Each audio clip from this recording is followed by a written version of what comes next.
Broadcast is any data that is meant to be delivered to every host of a subnet. Broadcast could be considered as one-to-all communication. This is different from unicast, where data is meant to be delivered to a single destination host. At layer 2, we have only one broadcast address, which is a hexadecimal number of 12 characters, all being F, which is equivalent to 48 ones in binary. On the other hand, at layer 3, we have two types of broadcast addresses. The first being the IP address 255.255.255.255, and the second being the broadcast IP of each subnet. The broadcast address 255.255.255.255 is known as local broadcast address, while the broadcast IP of each subnet is known as directed broadcast address. An example of directed broadcast address is 192.168.1.255 if we are considering the network 192.168.1.0/24. Both local broadcast address and directed broadcast address are used to send data to every host on a subnet.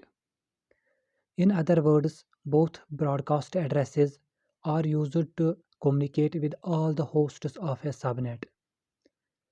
For example, considering our scenario here, PC1 has to send data to every host of the given subnet. So in this case, PC1 uses local broadcast address to send data to every host, including the router. To fulfill the same purpose, PC1 can use directed broadcast address to send data to every host of the given subnet. It is worth to note that in both the scenarios, the router does not forward the traffic to other subnets. This is because by default, the router discards broadcast traffic. In case of local broadcast, the destination IP used is local broadcast address, that is 255.255.255.255. Destination MAC used is layer 2 broadcast address and source IP is sender IP. In case of directed broadcast, the destination IP is directed broadcast address, which is the last IP of a subnet. Destination MAC is layer 2 broadcast MAC and source IP is sender IP. Now if both directed broadcast address and local broadcast address serve the same purpose, then why we use both of them? Well, the answer lies in the fact that directed broadcast address has some additional functionality which local broadcast address does not have. To understand this, we consider this topology. On the left hand side of this topology, we have a subnet of 192.168.1.0, and on the right side we have a subnet of 192.168.2.0, both having subnet mask of 24. If PC1 has to communicate with all the hosts of the same subnet, it can use directed broadcast address as well as local broadcast address.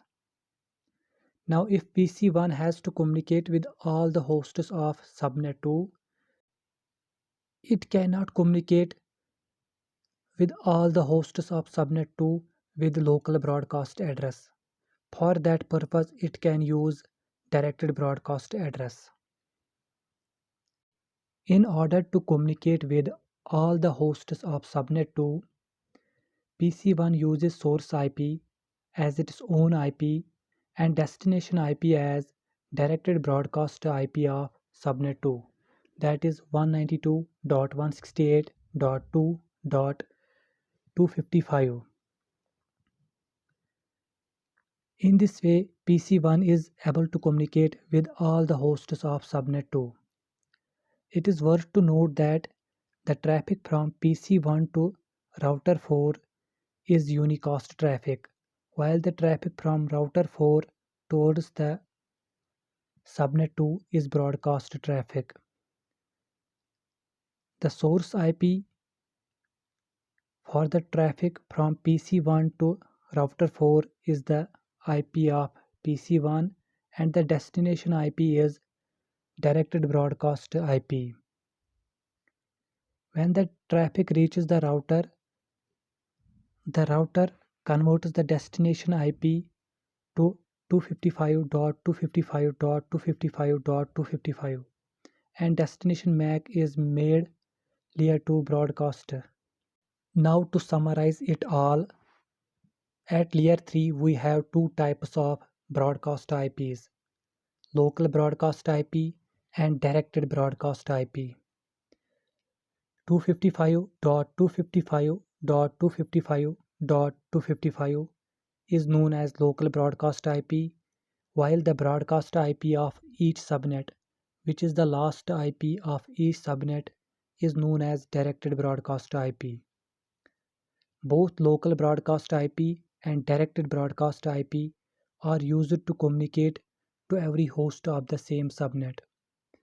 Now, directed broadcast IP has an additional functionality, which is that it can also be used to communicate to all the hosts of a foreign subnet. This feature is not available in local broadcast IP. Hey guys, I tried to make this video as much informative as possible. I hope this would have been informative to you. Thanks for watching till end.